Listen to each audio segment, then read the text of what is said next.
Hi there, it's Donovan, and before you ask, we have to discuss the elephant in the room with the lack thereof, or I guess bamboo, because yes, Mr. Bamboo did have to leave his prior location. Don't worry, he's okay, he's just in a different location now. What we have here is Mrs. Bamboo. Say hello. She's a little bit shy, a little bit timid, but she's still a real bamboo in my heart, and will be taking Mr. Bamboo's place in the future of all my videos. But now that's away, now we could talk about spooky season. Today, just gotta talk about the entire Luigi's Mansion trilogy that is now finally on Nintendo Switch 2. So let's take a look on how this little dorky little game on the Nintendo Dolphin became such a juggernaut for the big N. Luigi's Mansion began initially as a Nintendo 64 DD project, believe it or not, but it was never really intended to release on the N64, just whatever hardware was necessary for the ambitious game that they were developing. Initially, Luigi's Mansion took the form of a more dungeon-like exploration game such as Zelda, where you'd be exploring an apartment complex, believe it or not. Once the development team figured that their new game would be too graphically intensive for the poor old Nintendo 64, they decided to move the game onto Nintendo's next hardware, everyone's favorite purple lunchbox. With that, they were able to use way better shadows and just dust. Have you seen the dust in Luigi's Mansion? It's crazy realistic and very impressive. The N64 would be choking hard on that thing. Once the game progressed further enough, they initially had the idea of, oh fuck it, just put Mario in there. So it'd be Mario exploring the now termed spooky mansion setting. But it just didn't feel right for Mario to be exploring a mansion. Mario is a hero. Mario is brave. He isn't timid and scared and green.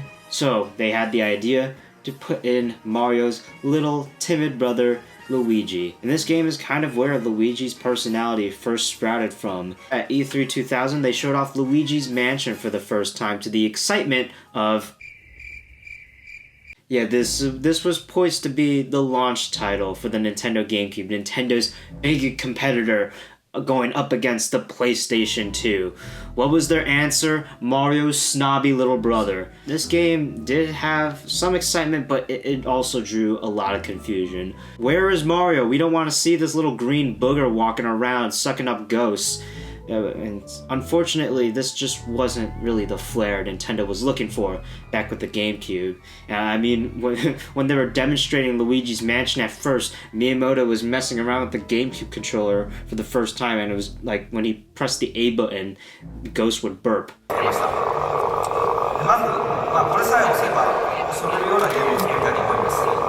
Now I know why the GameCube was a failure. Also, take a look at the trailer, it's really scary, FYI.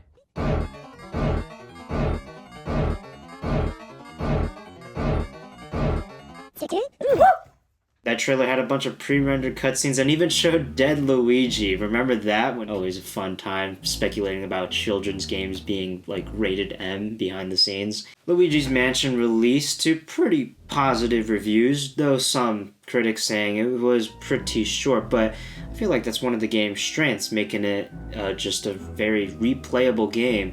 Something that, honestly though, for the time, people were not looking for with their brand new systems. They wanted a big action, like adventure-filled game that would take up hours of their lives, and Luigi's Mansion probably took up like 2 hours of their day.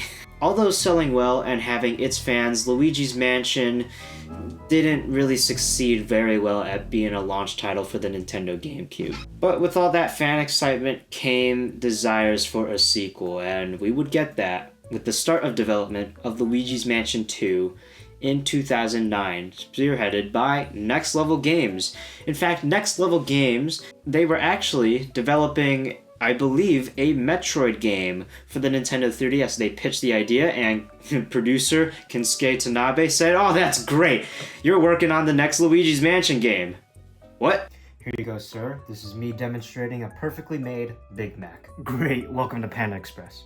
Unlike Luigi's Mansion, that was developed in-house by Nintendo. This would be handled by the outside developer that was Next Level Games, but would still be guided by Shigeru Miyamoto. This time around, instead of the spooky, M-rated mature Luigi hung himself feeling of the first game, Miyamoto aimed for this game to be a little bit more cartoonish. The original game was being developed for the GameCube, yes, but it also had a feature of glasses-free 3D, which was actually an unreleased peripheral for the Nintendo GameCube with a sort of portable screen that would be capable of glasses-free 3D. Well, that never happened, but it did happen with Luigi's Mansion Dark Moon, and since it's on the 3DS, time to burn your retinas. I believe the 3DS is the reason why I am basically legally blind. Luigi's Mansion 3 also lined up with the fabled Year of Luigi, with a year where Nintendo lost $246 million.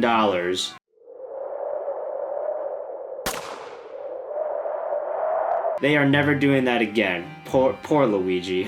But Luigi's Mansion Dark Moon finally released to positive reception, although it was a little bit divisive amongst the fans. Many people considering the mission-based structure a step away from the original game. There was a lot of frustrating backtracking, and just the overall repetitive nature of the mission-based structure just left people with a sour taste in their mouths, as well as the boss fights, though those were pretty ass. Hi Snowy, I know I'm dogging on one of your favorite games, but some people just have their frustrations. Me personally, I think it's alright. The game, it's fine. Kiss my ass, Donovan. Luigi's Mansion 2, Luigi's Mansion Dark Moon, or Luigi's Mansion 2 HD is made in the year 2013, which is notably Nintendo's best year, the year Luigi. A lot of people look at it and don't really hold it to as high as regard, and it's its worst and weakest. I'm here to argue why they're wrong and why you really shouldn't think that way, you know. It's super replayable, it's super fun, you can play it anywhere, it's portable, it's on most portable things, it's really nice in that way. You know, everything's kind of different in level structure, ghosts are super unique and creative and, you know, have a lot of character.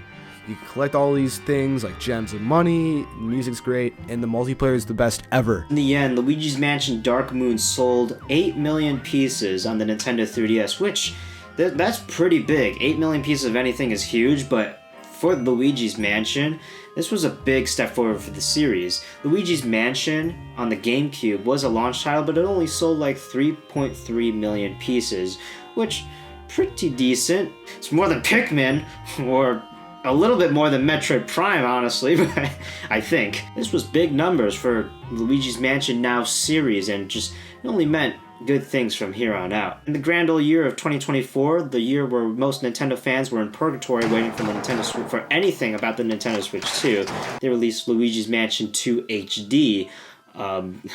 Fuck you, Dark Moon. That released to a resembling... It was a decent remaster, but it left a little bit more to be desired. I'm sorry, Snowy. So now it's time to move on to Luigi's Mansion 3DS, huh?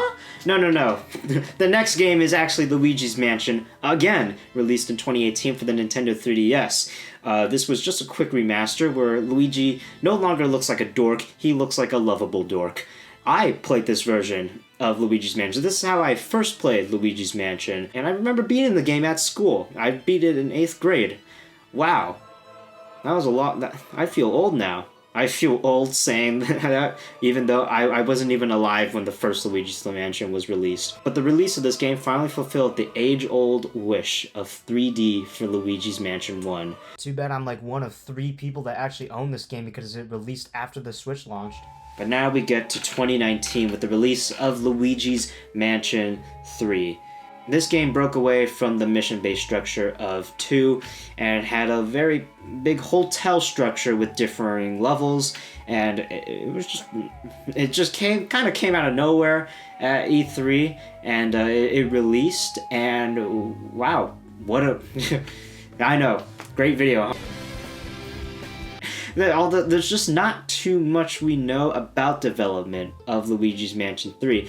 At least for Dark Moon, we had an Iwata Asks interview, and for Luigi's Mansion 1, we had the Blessing of Time. But for 3, not so much. Only a handful of interviews from Kensuke Tanabe and some of the other developers at Next Level Games. But the game released, and I really, really loved it. I loved it so much, I remember making videos on it and even beating the game while recording a video that should never see the light of day. But Luigi's Mansion 3, though retaining that cartoony style, it felt just right. They played their cards so perfectly with Luigi's Mansion 3. The whole tell structure just felt great. It was just a super, super charming game, and honestly, probably the best looking Nintendo Switch game to date. It looks phenomenal. The lighting, the animations, the textures, all of it looks phenomenal on this little piece of shit toaster that runs worse than my iPhone. And the sales truly showed it, because Luigi's Mansion 3 sold not 10 million, but 14 million pieces. That is huge. That is bigger than Kirby, than Fire Emblem, than Metroid, than Splatoon. Luigi's Mansion 3 up there as one of Nintendo's tentpole games for their best-selling system. Luigi's Mansion 3 did so well that Nintendo decided, you know what, after all these years, why the hell not? Let's buy Next Level Games. So in 2021, they fully outright bought Next Level Games and is now a full-on Nintendo subsidiary. Next Level Games took the reins from what Nintendo did back in 2001, and it looks to have evolved it greatly, and maybe, just maybe, I think it's inevitable that Luigi's Mansion 4 will be coming. Even maybe a movie. Just think of that. Charlie Day has expressed great interest in a Luigi's Mansion movie. Now, renowned Luigi's Mansion trilogy can all be played on Nintendo Switch 2. And again, from a little quirky little idea originating on the Nintendo 64 disk drive of all places, to one of their tentpole series that is primed for more sequels that exude that same creativity and curiosity of the original, and possibly a movie. I didn't say in the intro that this was a one last game segment, but it basically is. Give me a round of applause, ladies and gentlemen, because I did this mostly unscripted, and with 2 hours of sleep and a failed physics midterm. If we quickly head on over to the comment corner and on my video on why Pikmin is awesome, YouTube is trying to censor one of the greatest comments ever. From Siddle Lin saying, Donovan, I have to inform you that there are about 13 Pikmin up your ass. I'd recommend going to a mental asylum, because when I tell the doctors that there are Pikmin crawling inside me, they send me there. That's it from One Last Game, but you know there's always one last game. And actually, you know what I forgot to talk about? The Luigi's Mansion arcade thing. You know, every time I see a Nintendo arcade cabinet in like a Dave & Buster's or something, like the Cruisin' Blast, and I always point to my friends like, oh, the Nintendo logo, it's Nintendo! And then they shove a vacuum down my throat.